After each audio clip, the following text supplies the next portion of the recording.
अस्सलाम वालेकुम व्यूअर्स, कैसे हैं आप। आज संडे है और मेरा दिल चाह रहा था कि मैं आज आपसे बातें करूं। और ज़ाहिर है कि मैं जो रूटीन्स की चीज़ें थी तो वो तो मेरा दिल नहीं कर रहा, क्योंकि मुझे इन सारे टाइम्स में जो जितना टाइम अब घर में गुजर रहा है, जितना ये सारी बीमारी का हवाला चल रहा है या जो भी प्रॉब्लम्स हैं, मुझे लगता है कि सारी दुनिया बहुत ज़्यादा समझदार है।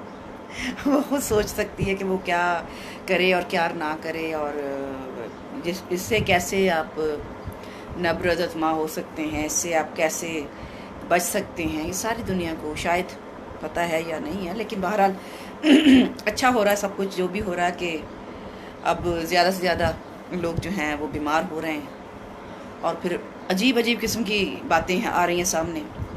मेरा ख्याल है जो हमारे लोग थे जो बार बार कह रहे थे कि एहतियात करें, घरों में रहें, फेस मास्क पहने, ग्लव्स पहने, वो लोग शायद नहीं जीत सके जितना बाकी जो जिन लोगों ने इनको सेव करना था, रेस्क्यू करना था, उन्होंने उनके हवाले से जो बातचीत आजकल बहुत ज़्यादा आम हुई हुई है, मीडिया पे कमाल हुआ पड़ा है, सोशल मीडिया पर भी, कि जी 3 लाख का इंजेक्शन है, 5 लाख की बॉडी मिलती है वापस, डेड बॉडी, और पता नहीं क्या क्या क्या क्या, ये सारी बातें जो गर्दिश कर रही हैं। और मेरा ख्याल है कि अब हमारे लोग जो हैं ना, अब ये खुद एहतियात करेंगे, क्योंकि जो चीज़ चल रही है बहुत खौफनाक किस्म की बातें हो रही हैं। और पहले तो लोग किसी की मिन्नत तरला तो ये मानते ही नहीं ना। अब जो हो रहा है ये मानेंगे, ज़रूर मानेंगे, क्योंकि पता चल गया कि क्या सीन हो रहा है।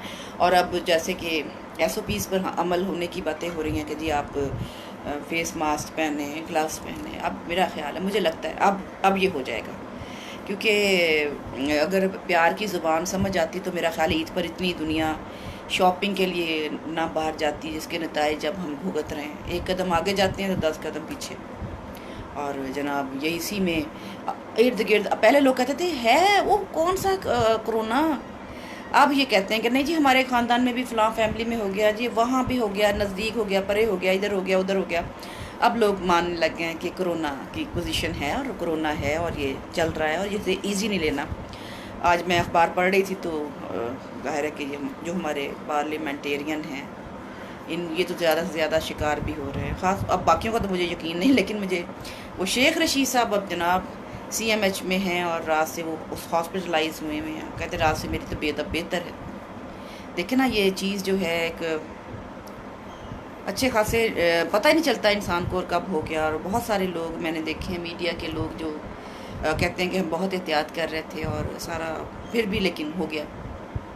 पिछले दिनों से कुछ अब तक मैंने कुछ 3-4 ऐसी एक आर्टिकल सा मैंने पढ़ा था। बड़े अच्छे दानिश्वर और कॉलमिस्ट हैं और नामवर शख्सियत हैं, उनका मैंने पूरा कॉलम पढ़ लिया। उन्हें कोरोना हो गया तो जो मैं पढ़ के मुझे अंदाज़ा हुआ, जैसे लगा ऐसे कि जैसे वो खुद आखिरी कोई अपनी बात बता रहे हो ना।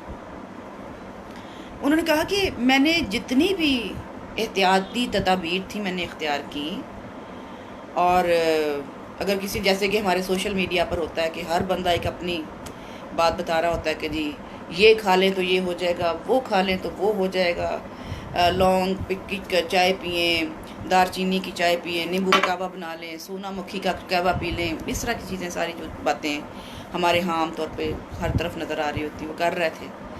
इसके बावजूद कहते मैं मेडिसिन भी ले रहा था। तो कहते एक दिन मैं सुबह के टाइम उठा तो मुझे होता था कि मैं सुबह जब उठता हूँ, ज़ाहिर अर्ली मॉर्निंग उठते होंगे, तो कहते जैसे मैं बाहर निकलता था तो मुझे स्नीजिंग, छींकें आना शुरू हो जाती थी, 2-4 आती थी, उसके बाद ठीक हो जाता था। कहते लेकिन उस दिन वो सिलसिला थमा ही नहीं और मैं जो हूँ ना, मेरी तबीयत ख़राब हो गई। पता कि टेस्ट करवाया तो पता लगा कोरोना हो गया।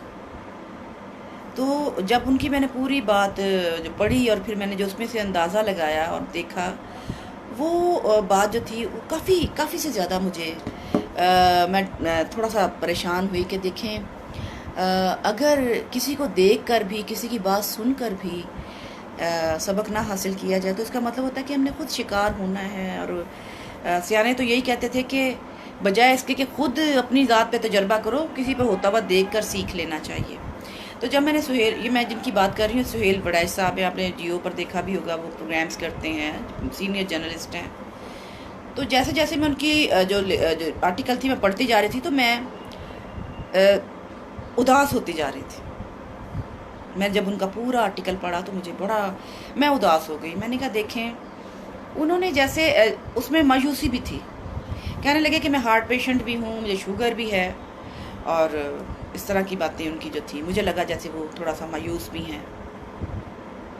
अब सारी बात करने का भी यही मतलब है कि जैसे अब हुकूमत तो यही चाहती है कि हम लोग काम पर जाएं और अपना जो सिलसिला ज़िंदगी का ज़रूरियात ज़िंदगी है उसको चलाने के लिए जो हम काम करते थे, जो हमारा सोर्स ऑफ अर्निंग था, जहाँ पे हम जो भी तरीके से हम अर्निंग कर रहे थे, हम जाएं और काम करें और अपने घर वालों का ख्याल रख सकें। तो उसके लिए तो यही ज़रूरी है ना कि SOPs पर या कम से कम उन पर मास्क लगाया जाए, हाथों पे ग्लव्स हों। जब इतने पैसे, लोग कहते हैं जी 20 रुपये का वो मास्क खरीदें, खुद भी लगाएं, बच्चों को भी लगाएं। मुझे ये सोच के बड़ी हैरत हुई कि वो जो बाज़ारों में रश लगा के 5-5, 10-10 जोड़े ख़रीदने हैं, जूतों के भी, कपड़ों के भी, वो कहाँ से आए थे पैसे? आपकी ज़िंदगी से ज़्यादा थे।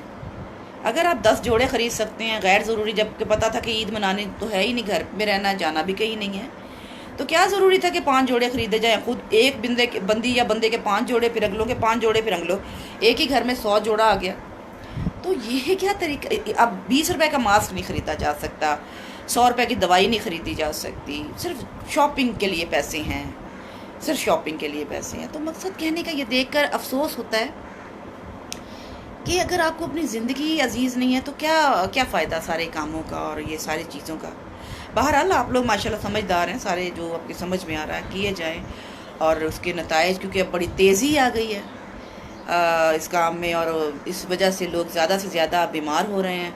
अब तो बहुत नज़दीक आ गया काम ना, कि बहुत आस पड़ोस में ये सारे काम चल रहे हैं, तो घर छोड़ के तीसरे घर में कोई ना कोई कोरोना का शिकार हो रहा है। और आपने देखा कि शाहिद अफरीदी जो क्रिकेट के कप्तान भी रहे हैं और बड़े अच्छे एक्टिविस्ट हैं, सोशल वर्क बड़ा अच्छा कर रहे थे, तो 3-4 दिन पहले मैंने उनको, 5-4 दिन पहले उनकी कॉन्फ्रेंस चल रही थी, बहुत सारे लोगों में घिरे हुए थे, देख रही थी मैं उन्हें, और मैं सोच रही थी इन्हें भी पता ही है कि कोरोना है और इतनी गैदरिंग इकट्ठी की हुई है। बार बार कहा जाता है सोशल गैदरिंग ना इकट्ठी करें और इससे आपकी जान को ख़तरा है। तो फिर आखिर पे यही हुआ कि उन्हें कोरोना हो गया, और अब वो दुआ की अपील कर रहे हैं कि किसी तरीके से मैं इस बीमारी से निकल सकूँ।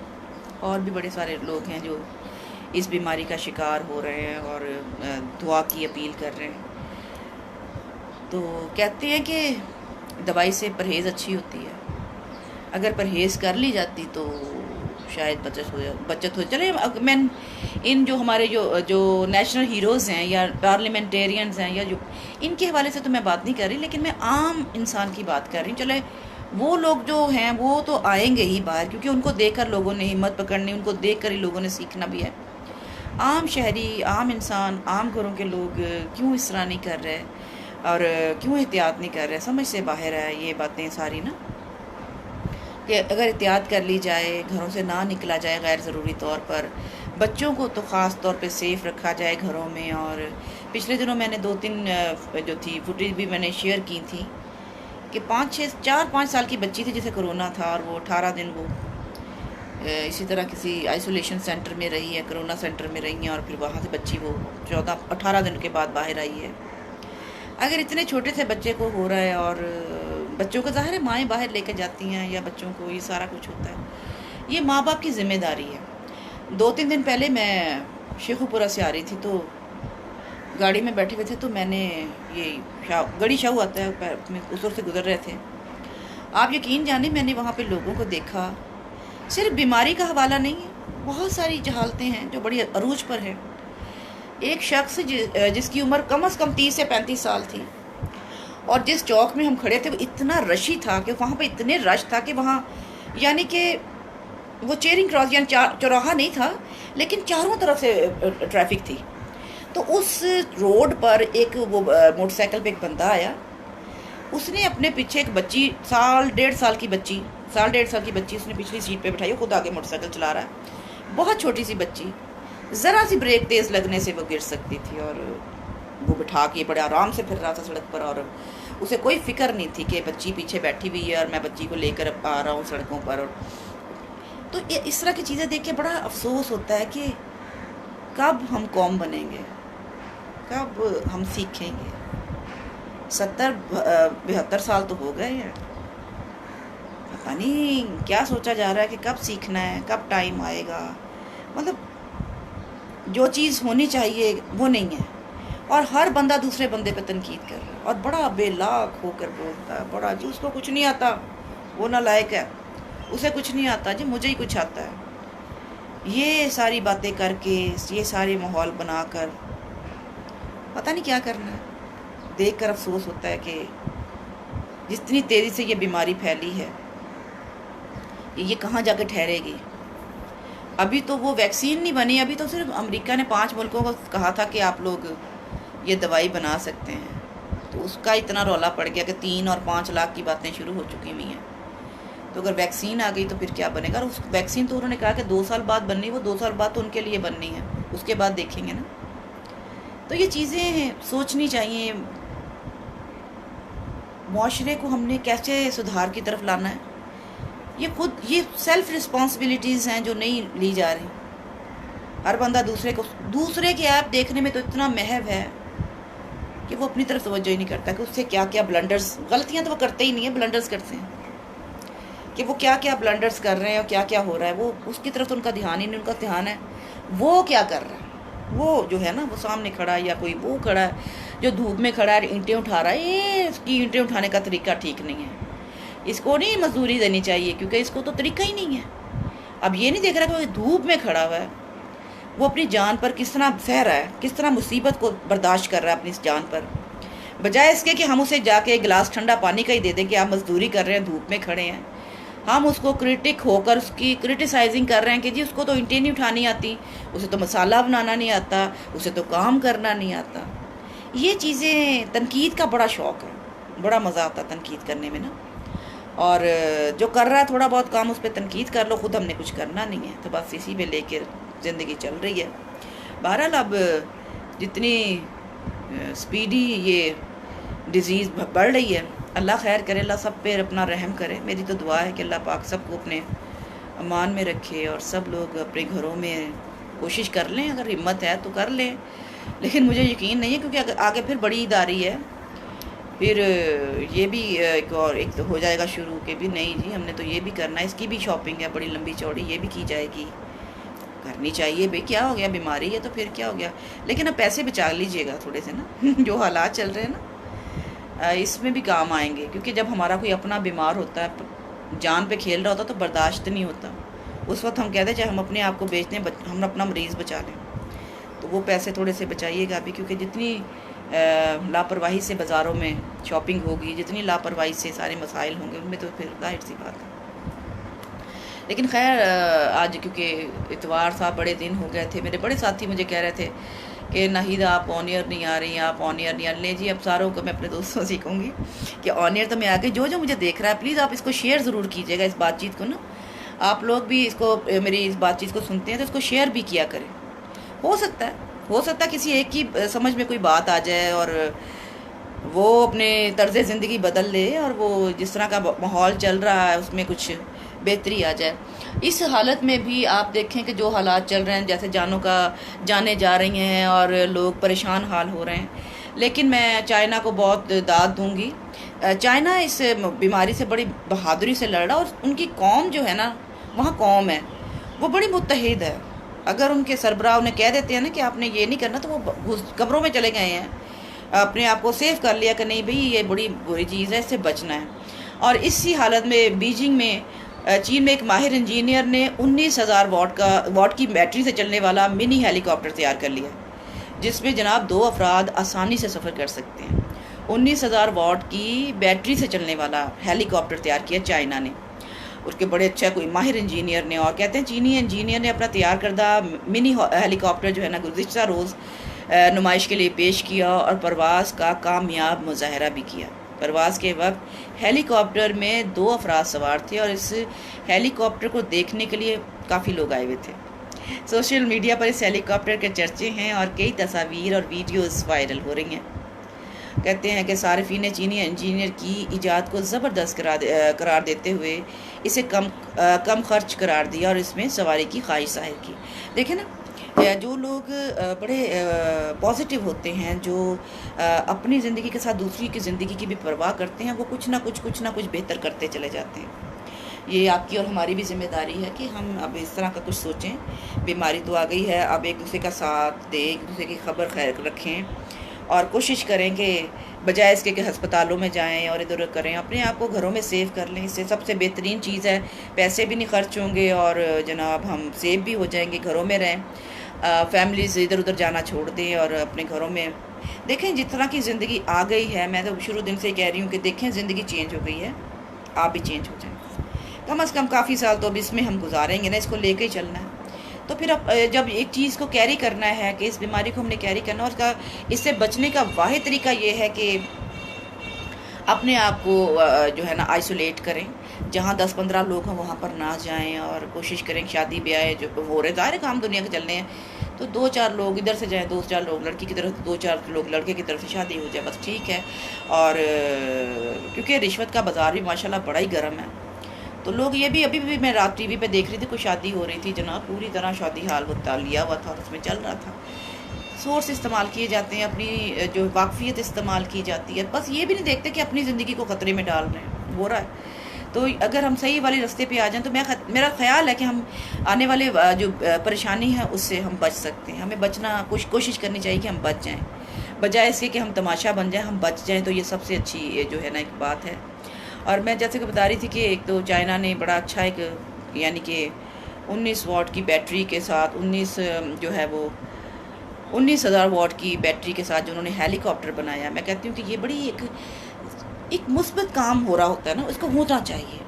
ये नहीं कि अब यहाँ तो जी कहेंगे जो वावेला करते रहना, यहाँ फिर लापरवाही करिए नहीं। इसके बीच में एक रास्ता है जो पॉजिटिव है, कि जिससे मुस्बत है, तामीरी रास्ता भी अपनाना चाहिए कि हम सब मिलकर इस बीमारी से कैसे नफरत आज़मा हो सकते हैं। हम सारे आपस में मिलकर इस तय कर लें कि हमने इसको जो है ना ख़त्म करना है बीमारी को।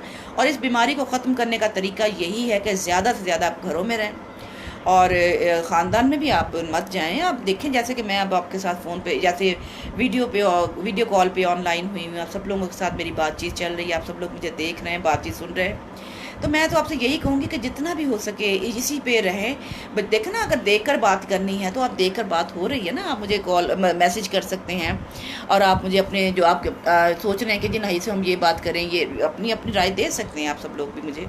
तो मेरी कोशिश होती है कि हम सब जो है ना, हर बंदा अपने अपने हिस्से का जो है ना काम पूरी ईमानदारी से करे। जब तक हम अपने हिस्से का काम ईमानदारी से नहीं करेंगे, हम कुछ नहीं कर सकते। दूसरों पर तनकीद करना तो बहुत ही आसान है, बहुत आसान काम है। तनकीद नहीं, हमें असल में तो हमें तनकीद ही ले बैठी है ना, हम तो किसी को मानते ही नहीं हैं। वो पंजाबी की एक मिसाल है, आप किसी जय नहीं तो गल करनो रहे नहीं। ये एक बड़ी बदकिस्मती है कि दूसरे का कुछ भी काम होता देख के उसमें कीड़े निकाल देने हैं और ख़ुद कुछ नहीं करना। और फिर उसके बाद लोगों को थोड़ा सा ज़ाहिर है कि एंटरटेन होते हैं ऐसी बातों से। आप देख लें जिस मोहल्ले में बहुत ज़्यादा झगड़ा रहता है, वो लोग उस मोहल्ले में बहुत इंजॉय करते हैं कि बात जी बात शुरू होने लगा, अब इंजॉय हुआ, चलो जी 2-4 घंटे बड़े इंजॉय करेंगे, लोग लड़ रहे हैं, मर रहे हैं, ये हो रहा, वो बड़ा इंजॉय करते हैं चीज़ों से। बहरहाल जब मैं आज सुबह जब मैं नमाज़ पढ़कर, तो मैंने अपने सारे दोस्तों को है अस्सलाम वालेकुम कहती होती फेसबुक पर। तो सबसे पहले जो मुझे एक सैड न्यूज़ मिली वो ये थी कि सबिया खानम, हमारे पाकिस्तान की सुपरस्टार अदाकारा और जो ख़वातीन में जो थी ना, वो पहली अदाकारा थी जिन्हें निगार अवार्ड से नवाजा गया था। और कहते हैं सिल्वर स्क्रीन अदाकारा सबिया खानम का जो था, इनकी आज अल्लाह ताला की हुजूर हाजिर हो गई हैं। हमारी दुआ है कि अल्लाह पाक उन्हें जन्नत फिरदौस में जगह अता फरमाए और उनकी अगली मंजिलें आसान हों। बहुत बड़ी अदाकारा थी, वो एक सदी थी। उनके क्रेडिट पे बेतहाशा कामयाब फ़िल्में और बहुत अच्छी एक्टिंग। इन लोगों की जब फ़िल्में देखते थे, तो अब भी देखें क्योंकि अब तो हम वही फ़िल्में देखते हैं ना पाकिस्तानी, कई दफ़ा जब इनकी फ़िल्में देखते हैं तो बात करने की तमीज़ आती है, चलने फिरने का सलीका समझ में आता है। ये बाकायदा एक जो था ना तालीम देते थे अपनी फ़िल्मों में, इनके मैसेज होता था फ़िल्म में ख़वातीन के लिए, ख़ास तौर पे ख़वातीन के लिए ज़िंदगी कैसी होनी चाहिए, ज़िंदगी कैसे गुजारनी चाहिए, फर्माबरदार और अच्छी समझदार औरतों का उन्होंने करते थे फ़िल्मों में कि सलीका शार, फर्माबरदार, नेक सीरत जो औरतों के लिए ये फ़िल्में वो करते थे कि हम फ़िल्में देख के लोग बड़ा सीखते थे उस वक्त जब लोग ये फ़िल्में देखते थे। जनाब सबिया खानम साहिबा जो थी 1935 में गुजरात में पैदा हुई। 1950 से 1990 की दहाई तक पाकिस्तानी फ़िल्म इंडस्ट्री पर राज किया। कैरेक्टर एक्ट्रेस की हैसियत से अपने फ़न के जलवे बिखेरे। सबिया खानम पाकिस्तानी सिल्वर स्क्रीन की पहली खातून थी, मैंने पहले भी कहा ना, पहली खातून थी जिन्हें प्राइड ऑफ परफॉर्मेंस मिला, निगार समेत दीगर अवार्ड से भी नवाजा गया। उन्होंने जो फ़िल्में, जो उनकी बेहतरीन फ़िल्में हैं वो शिकवा, देवर भाभी, एक गुनाह और संग दिल जैसी फ़िल्मों में शानदार अदाकारी की। और सबिया खानम की जो संतोष कुमार के साथ जोड़ी खूब इन्होंने जो था ना उनकी बड़ी शोहरत हासिल की। अपने वक्त के ये बड़े खूबसूरत अदाकार थे और इनकी हर फिल्म जो थी ना वो सुपर डुपर हिट जाती थी। वो इनका मैंने वो गाएगी दुनिया गीत मेरे, बहुत खूबसूरत बीबी, बहुत प्यारी बीबी, और बड़ा अच्छा इन्होंने काम किया है कि इन्होंने एक जो क्या ना कि ट्रेंड सेट किया था ख़वातीन के हवाले से, मशरक़ी औरत के हवाले से। जो मशरक़ी औरत का जो खूबसूरती, मतलब कि ये नहीं कि फ़ैशन में, और जो एक औरत की शख्सियत की खूबसूरती होती थी ना, ये वो प्रेजेंट करती थी, और इसलिए मुझे ये बहुत पसंद थी। और मेरी अल्लाह से दुआ है कि अल्लाह पाक इनकी अगली मंजिलें जो है ना वो आसान करें। अमेरिका की रियासत वर्जीनिया में ये मुकीम थी। इन्हें शुगर, ब्लड प्रेशर समेत कई ज़ाहिर उम्र हो जाती है तो बहुत सारी बीमारियां हो जाती हैं। 85 साल की उम्र में ये अल्लाह पाक के हुजूर हाजिर हुई हैं। और मैं तो समझती हूँ कि अल्लाह पाक जो है अपने नेक बंदों को ज़रूर माफ़ करेगा। अल्लाह पाक के आगे यही दुआ करनी चाहिए कि जिन्होंने देखे ना इतने साल 1950 से लेकर 90 तक की दिहाई में उन्होंने एक वक्त गुजारा, और पूरी दुनिया को जो जहाँ जहाँ पे पाकिस्तानी मूवीज़ देखी जाती हैं, समझी जाती हैं, उन्हें एक ट्रेंड दिया था और बड़ी खूबसूरत मूवीज़ दी उन्होंने जो पेश की हैं, और बड़ा अच्छा जो इम्प्रेशन था कायम किए रखा। मैं कहती हूँ कि यही चीज़ें जो हैं ये किसी भी माशरे की जो होती है ना इक़्तिदार को, वो उसको रिप्रेजेंट कर रही होती हैं। जिस तरह की ये अदाकारी करती थी, बड़ी बड़ी खूबसूरत थी और बड़ी समझदार थी। मुझे इनकी बहुत सारी फिल्में, मैंने देवर भाभी भी देखी और भी बहुत सारी फिल्में थी जिसमें वो था क्या खबर थी तेरी महफिल से निकलना होगा, और बहुत सारी फिल्में मैंने इनकी देखी जो मुझे बहुत पसंद थी। और मैं समझती हूँ कि ये लोग जो हमारे जो नए लड़कियाँ लड़के जो बच्चे फ़िल्मों में काम करना चाहते हैं, जो फ़िल्मों में आना चाहते हैं, मैं तो उनसे बस यही कहूँगी कि अगर आप लोगों ने एक्टिंग सीखनी है तो आप इनकी जो फिल्में थी ना उनको ज़रूर देखें। बहुत खूबसूरत अंदाज़ होता था इनका, बहुत तरीके से डायलॉग जो डिलीवरी थी वो एक आर्ट है। डायलॉग जो थ्रो है उसकी बड़ी वो एक आर्ट है। जिसको ये आर्ट आता है वही असल में आर्टिस्ट है, और इन लोगों ने बाकायदा मेहनत की थी। ले जी, और जो है अदाकारा मायरा खान को ख्वाबों का शहज़ादा मिल गया। शुक्र ये भी बड़ी ब्लेसिंग है अल्लाह पाक की कि किसी को उसके ख्वाबों का शहज़ादा मिल जाए। और शहज़ादा मिल जाना कोई इतनी बड़ी बात नहीं है, लेकिन शहज़ादे के साथ अपने आप को कायम रखना, उस रिलेशन को कायम रखना असल चीज़ है। और जो हमारे यहाँ आम तौर पे होता है, बड़ा जी हाइप पे जाती है बात, शादी हो गई, थोड़े दिनों बाद ओ हो ये हो गया। ये चीज़ें जो है ना अजीब हैं। मैं तो ये कहूँगी कि जो रिलेशन है जो बन जाए तो फिर उसे कायम करने पे आप पूरी तवज्जो फोकस करें। रिलेशन बनाना कोई मुश्किल नहीं है, कायम रखना मुश्किल है, उसको बनाएं। और सबसे पहले जब आप रिलेशन बनाने की तरफ जा रहे हैं तो अपने दिल में बहुत बड़ी गुंजाइश बना लें, कह लें कि एक बहुत बड़ा कब्रिस्तान बनाएं दिल में कि जिनके साथ आप रिलेशन बनाने जा रहे हैं उनकी सारी बुराइयाँ उसमें दफन करनी है। बुराइयां दफन करके जो ना आप उसके साथ चल सकेंगे। अगर आप हर बात पे झगड़ा करेंगे, हर बात पे सवाल करेंगे, हर बात पे तकरार होगी, हर बात पे एक्सप्लेनेशन कॉल होगी, तो फिर कोई रिलेशन नहीं चलता, फिर रिलेशन कायम नहीं रहते बल्कि वो टूट जाते हैं। देखें कि बड़ी जल्दी वो ख़राब हो जाता है। तो इसलिए कोशिश यही करें कि अगर रिलेशन बन गया है तो ठीक है, बाकी आप उसे कायम रखने के लिए बहुत सारे काम कर सकते हैं। वो यही है कि बर्दाश्त और बहुत सारी चीज़ें देख कर आँखें बंद करना।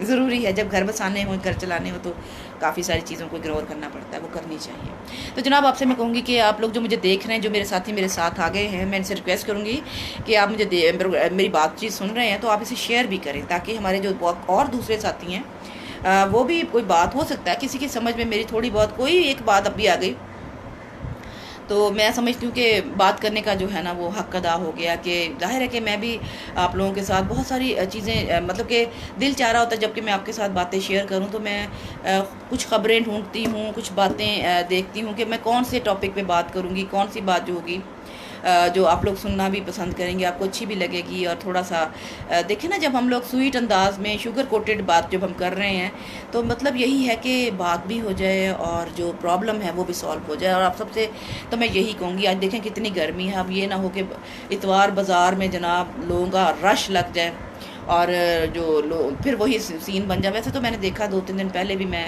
ज़ाहिर है कि थोड़ा बहुत तो हम लोग बाज़ार, हमें भी जाना पड़ता है, चीज़ें ख़रीदनी पड़ती हैं, तो वो उस वक्त में मैंने देखा कि ईद, यानी कि ईद तो चली गई, लेकिन वो शॉपिंग्स अभी तक रवा दवा हैं और अब आगे और ईद आ रही है, उसकी भी शॉपिंग शुरू हो जाएगी।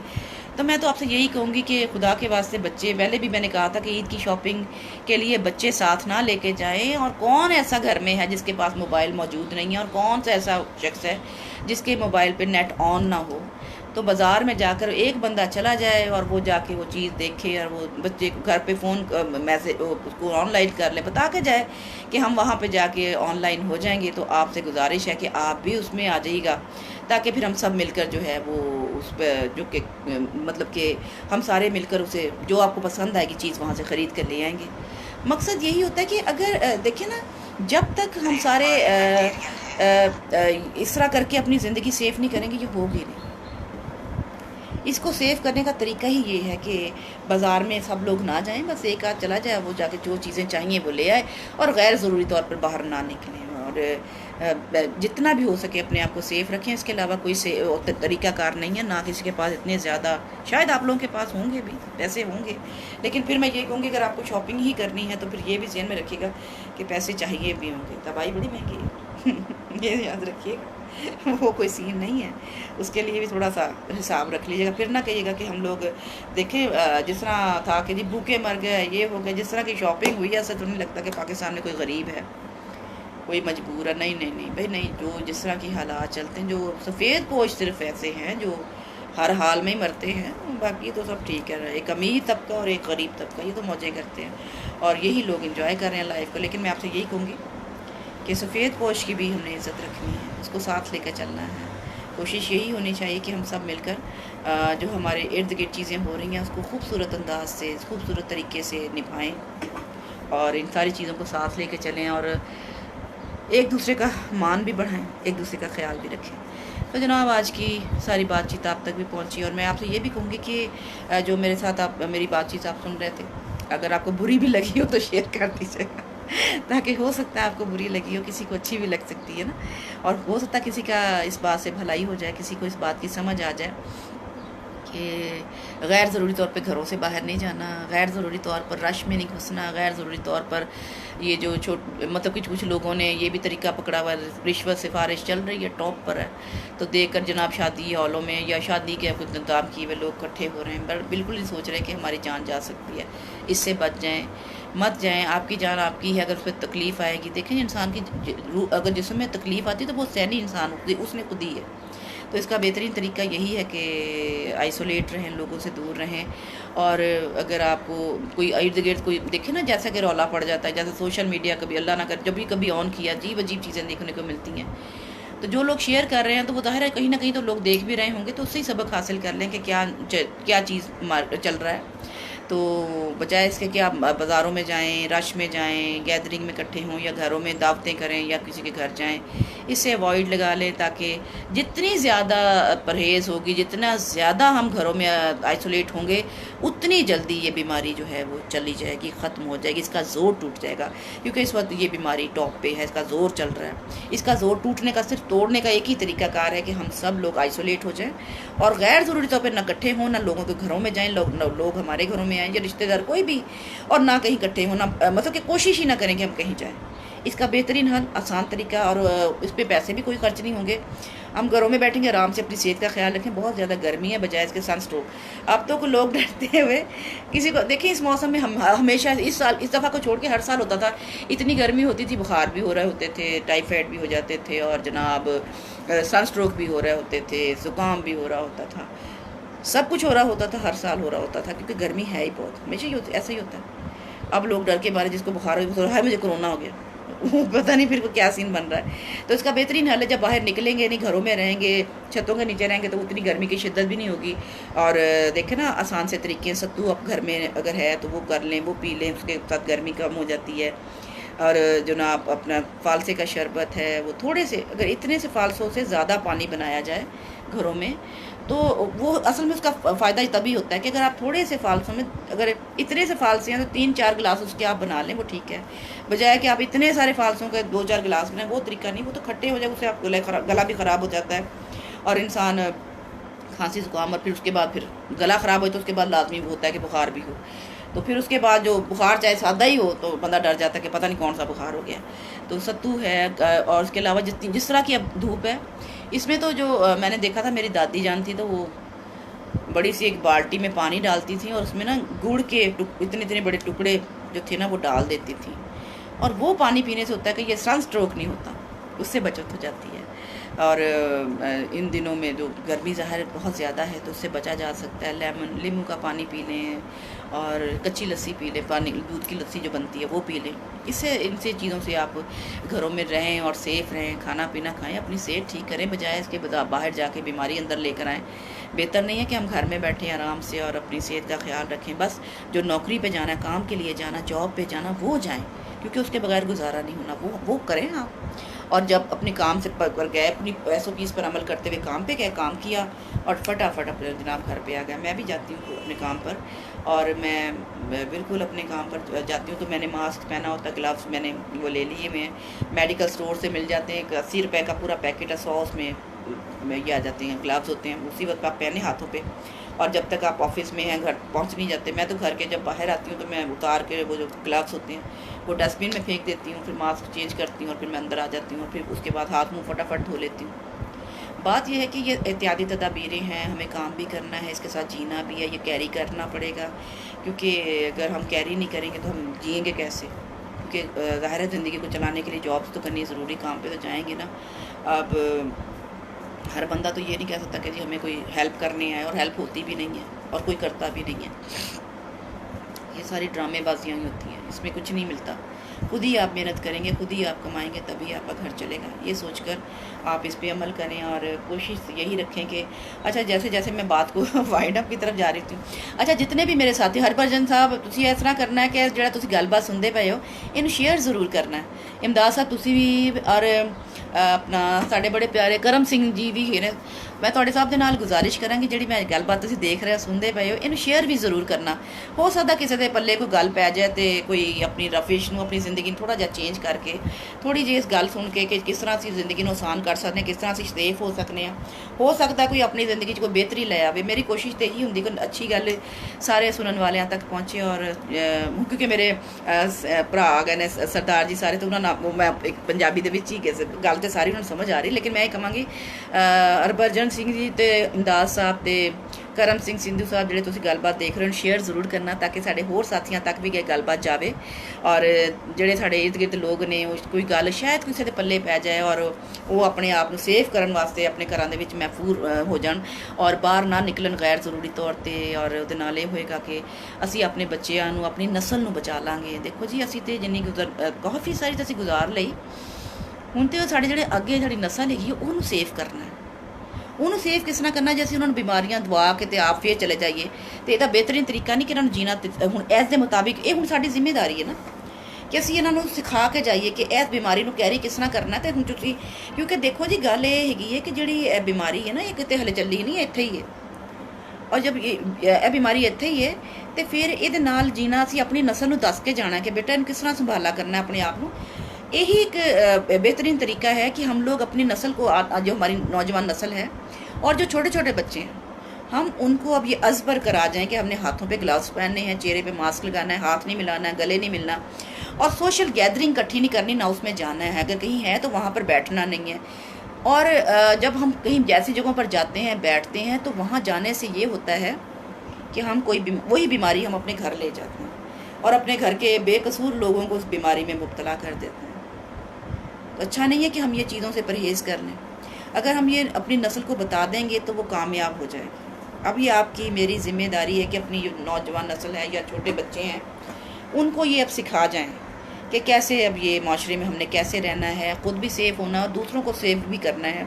जब हम खुद सेफ़ हो गए तो जाहिर सी बात है दूसरे भी हमसे सेफ़ हो गए।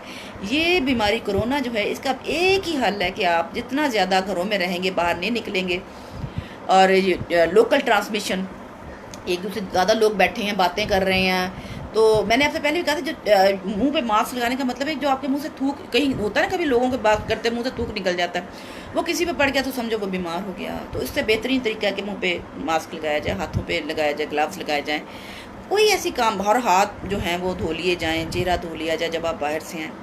बच्चों को ये चीज़ें अच्छी तरह समझा दें। ये आप सबकी जिम्मेदारी है कि अब बच्चों को हमने ये समझाना है अच्छी तरह कि हमने तो जितनी जीनी थी काफ़ी सारी जी ली, अब मुझे नहीं लगता कि बहुत सारे साल हमारे पड़े हुए। तो ये जो नौजवान नस्ल है, ये बच्चे जो हैं छोटे, इनका ये वक्त है। तो अब हमने इसको समझा के जाना है कि इस बीमारी से हमने कैसे निकलना है और किस तरह अपने आपको भी सेव करना और बच्चों को भी। बच्चे अभी कच्चे ज़हन के हैं ना, जो हम उन्हें बताएंगे वो वैसा ही करेंगे। मैंने कुछ घरों में बच्चे देखे हैं छोटे छोटे, उन्होंने ये बात समझ ली है ना, वो एक दूसरे से हाथ नहीं मिलाते, शेक हैंड नहीं करते, गले नहीं मिलते और दूर खड़े होकर बात करते हैं। तो ये उनके जहन अभी कच्चे हैं कि जब हम उन्हें ये समझा देंगे तो बच्चे आसानी में आ जाएंगे, उनकी ज़िंदगी आसान हो जाएगी, इनकी ज़िंदगी सेफ़ हो जाएगी। उन्हें मास्क लगाने में भी कोई हर्ज नहीं होगा, उन्हें ग्लव्स पहनने में भी कोई तकलीफ़ नहीं होगी और वो अपनी ज़िंदगी को बेहतर कर लेंगे। ये आपकी और मेरी ज़िम्मेदारी है कि हम ये छोटे बच्चों को समझाएँ, प्यार से समझाएँ, अच्छे तरीके से समझाएं। ये ना करें कि वो झूठ कह रहा है, उसे तो पता ही नहीं, है ही कुछ नहीं, है ही कुछ नहीं।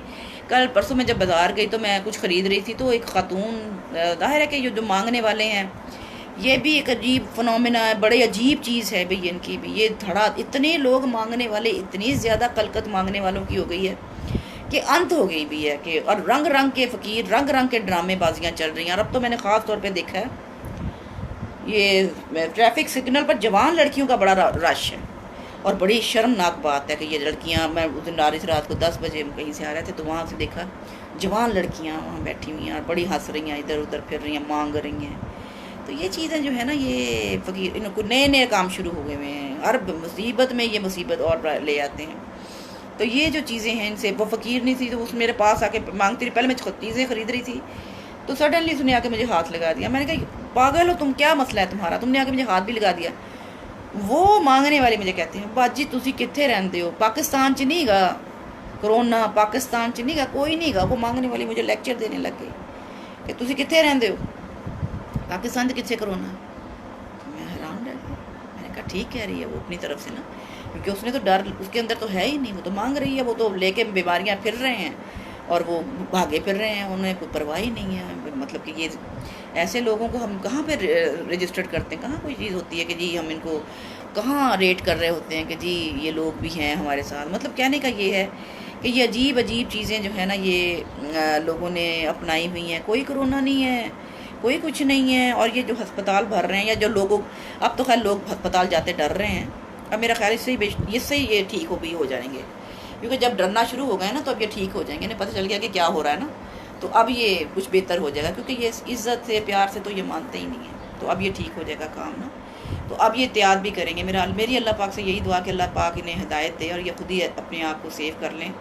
ना जाएं इतनी धूप में, इतनी बाज़ारों में, कोई ज़रूरत नहीं है। अपने घरों में रहें, आराम से रहें। बच्चों को भी आदत डालें कि घरों में बैठें, हर वक्त बाहर घूमना, हर वक्त लोगों के घरों में जाना, हर वक्त मेले में रहना, ये इन चीज़ों से आप इन्हें समझाएं कि ये चीज़ें ज़रूरी नहीं है और ये ज़िंदगी को नुकसान पहुँचाएँगी। तो जनाब, जो मुझे साथी मेरे देख रहे हैं, मैं उनसे रिक्वेस्ट करूँगी कि जो मेरी बातचीत है, जो आपको समझ आ रही है, आप इसको शेयर ज़रूर कीजिएगा। जितना ज़्यादा आप इसे शेयर करेंगे उतना ज़्यादा लोग इसे देखेंगे। शायद मेरी कोई मुझे तो बातचीत का इतना पता नहीं है, ना मेरी इतनी समझ है, ना मुझे कोई अक्ल है। तो हो सकता है कोई एक आध बात किसी की समझ में आ जाए तो उसकी जो ज़िंदगी है वो सेफ़ हो जाए, वो शायद किसी बात को अपने पल्ले बांध ले और खुद भी सीख ले और अपने घर में भी ये बात कर ले और घर वालों को भी सेफ कर ले। मैं फिर ये कहूँगी कि ये शॉपिंग का जो जिन है अपने सर से उतार दीजिए प्लीज़। शॉपिंग का जिन उतार दीजिए। हरभजन सिंह साहब ਤੁਹਾਡਾ ਬੜਾ ਮੈਂ ਧੰਨਵਾਦ ਕਰਦੀ ਹਾਂ। ਤੁਸੀਂ ਮੇਰੇ ਨਾਲ ਹੋ, ਤੁਹਾਡਾ ਬੜਾ ਪਿਆਰ ਹੈ ਮੇਰੇ ਨਾਲ। ਮੈਂ ਬੜੀ ਖੁਸ਼ ਨਸੀਬ ਹਾਂ ਕਿ ਤੁਸੀਂ ਮੇਰੇ ਨਾਲ ਹੈਗੇ ਹੋ। ਬੜੇ ਵੱਡੇ ਲੈਜੈਂਡ ਨੇ ਜਨਾਬ, ਬਹੁਤ ਵੱਡੇ ਆਰਟਿਸਟ ਨੇ। ਇਹ ਮੇਰੀ ਕਹਿ ਲਓ ਕਿ ਮੇਰੀ ਹੌਸਲਾ ਅਫਜ਼ਾਈ ਹੋ ਰਹੀ ਹੈ ਕਿ ਮੇਰੇ ਨਾਲ ਨੇ ਹਰਭਜਨ ਸਿੰਘ ਸਾਹਿਬ, ਔਰ ਬੜੀ ਵਧੀਆ ਸ਼ਖਸੀਅਤ ਨੇ, ਬੜੇ ਵੱਡੇ ਲੋਕ ਨੇ। ਇਹਨਾਂ ਦਾ ਯਾਨੀ ਕਿ ਇਹਨਾਂ ਨੇ ਆਰਟ ਇਹੋ ਜਿਹਾ ਸਿੱਖਿਆ ਹੈ, ਇਹਨਾਂ ਨੇ ਆਰਟ ਦੇ ਜ਼ਰੀਏ ਇੰਨੀ ਰੋਸ਼ਨੀ ਫੈਲਾਈ ਹੈ, ਔਰ ਮੈਂ ਸਮਝਦੀ ਹਾਂ ਕਿ ਬੜੀ ਵੱਡੀ ਗੱਲ ਹੈ। ਔਰ ਤੁਸੀਂ ਮੇਰੇ ਨਾਲ ਹੈਗੇ ਹੋ, ਮੇਰਾ ਪ੍ਰਾਊਡ ਹੈਗੇ ਹੋ ਤੁਸੀਂ। ਅੱਲਾਹ ਤਾਲਾ ਤੁਹਾਨੂੰ ਸਭ ਨੂੰ ਸਲਾਮਤ ਰੱਖੇ ਔਰ ਤੁਸੀਂ ਹੱਸਦੇ ਵਸਦੇ ਰਹੋ, ਖੁਸ਼ ਰਹੋ, ਔਰ ਇਸੇ ਤਰ੍ਹਾਂ ਮੇਰੇ ਨਾਲ ਰਹੋ। ਤਾਹਿਰ ਸਾਹਿਬ, ਤਾਹਿਰ ਮਹਿਮੂਦ ਸਾਡੇ ਨਾਲ ਆ ਗਏ ਨੇ। ਤਾਹਿਰ ਤੁਹਾਡਾ ਵੀ ਬੜਾ ਸ਼ੁਕਰੀਆ, ਤੁਹਾਡੀ ਵੀ ਬੜੀ ਮਿਹਰਬਾਨੀ। ਮੈਂ ਤੁਹਾਨੂੰ ਵੀ ਕਹਾਂਗੀ ਕਿ ਇਹ ਜਿਹੜੀ ਗੱਲਬਾਤ ਤੁਸੀਂ ਵੇਖਦੇ ਪਏ ਉਹਨੂੰ ਸ਼ੇਅਰ ਜ਼ਰੂਰ ਕਰਨਾ, ਤਾਂ ਕਿ ਜ਼ਿਆਦਾ ਤੋਂ ਜ਼ਿਆਦਾ ਲੋਕਾਂ ਤੱਕ ਗੱਲਬਾਤ ਪਹੁੰਚੇ ਕਿ ਅਸੀਂ ਘਰਾਂ ਦੇ ਵਿੱਚ ਰਹਿਣਾ।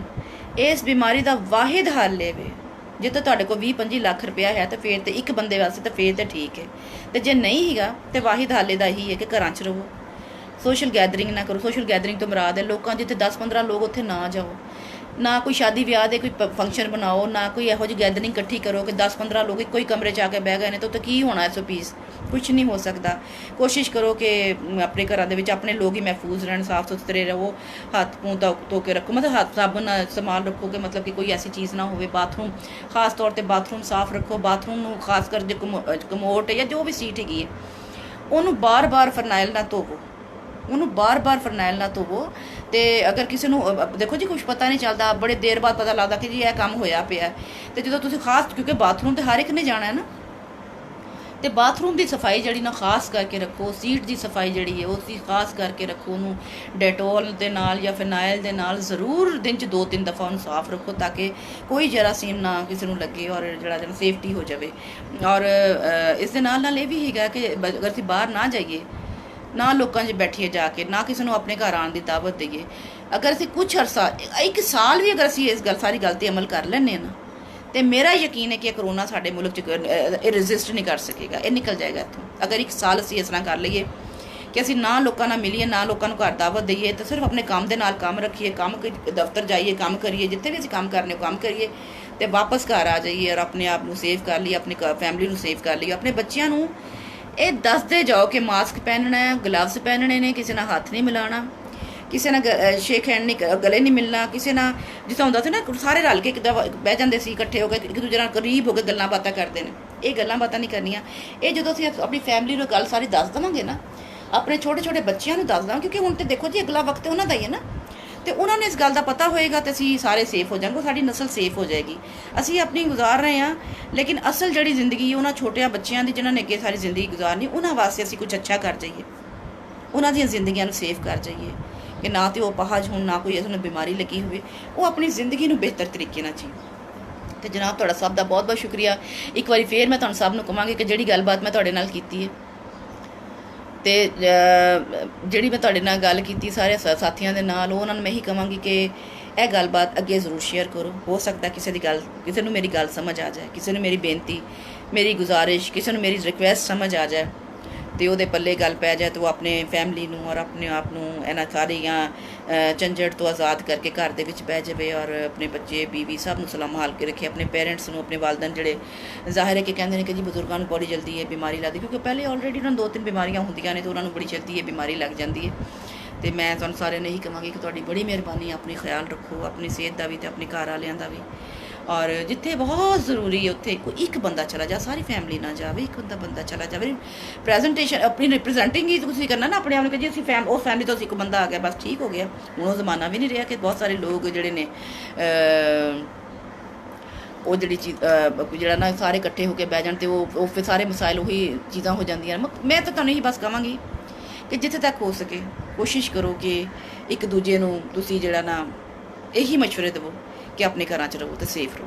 ਤੇ ਜਨਾਬ ਆਪਣਾ ਬਹੁਤ ਧਿਆਨ ਰੱਖਣਾ। ਇੱਕ ਵਾਰੀ ਫੇਰ ਕਹਾਂਗੀ ਕਿ ਸਾਰੇ ਜਿਹੜੇ ਸਾਥੀ ਨੇ ਸਾਡੇ ਮੈਨੂੰ ਦੇਖ ਰਹੇ, ਮੈਂ ਉਹਨਾਂ ਨੂੰ ਇੱਕ ਰਿਕੁਐਸਟ ਕਰਾਂਗੀ ਕਿ ਤੁਸੀਂ ਇਹ ਜਿੰਨੀ ਗੱਲਬਾਤ ਹੋਈ ਉਹਨੂੰ ਸ਼ੇਅਰ ਜ਼ਰੂਰ ਕਰਨਾ, ਦੂਜਿਆਂ ਤੱਕ ਜ਼ਰੂਰ ਪਹੁੰਚੇ। ਮੈਂ ਆਪਣੇ ਵੱਲੋਂ ਚੰਗੀ ਗੱਲਬਾਤ ਹੀ ਕੀਤੀ ਹੈ, ਜੇ ਮੇਰੇ ਤੋਂ ਕੋਈ ਗਲਤੀ ਹੋ ਗਈ ਹੋਵੇ ਤਾਂ ਮੈਨੂੰ ਮਾफ़ ਕਰ ਦੇਣਾ, ਤੇ ਜੇ ਕੋਈ ਚੰਗੀ ਗੱਲ ਲੱਗੀ ਹੈ ਤਾਂ ਕੋਸ਼ਿਸ਼ ਕਰਨਾ, ਕਿਉਂਕਿ ਮੈਂ ਚਾਹੁੰਦੀ ਹਾਂ ਕਿ ਅਸੀਂ ਸਾਰੇ ਜਿੰਨੇ ਮੇਰੇ ਪਿਆਰ ਕਰਨ ਵਾਲੇ ਸਾਥੀ ਜਿਹੜੇ ਮੈਨੂੰ ਨਫ਼ਰਤ ਵੀ ਕਰਦੇ ਨੇ, ਸਾਰੇ ਸਲਾਮਤ ਰਹਿਣ, ਖੁਸ਼ ਰਹਿਣ, ਆਪਣਾ ਬਹੁਤ ਰੱਖਣਾ ਖਿਆਲ। ਤੁਹਾਡੇ ਨਾਲ ਫੇਰ ਹੋਏਗੀ ਗੱਲਬਾਤ। ਇੱਕ ਵਾਰੀ ਫੇਰ ਕਹਾਂਗੀ, ਜਿਹੜੀ ਗੱਲਬਾਤ ਹੋਈ ਹੈ ਸ਼ੇਅਰ ਜ਼ਰੂਰ ਕਰਨਾ।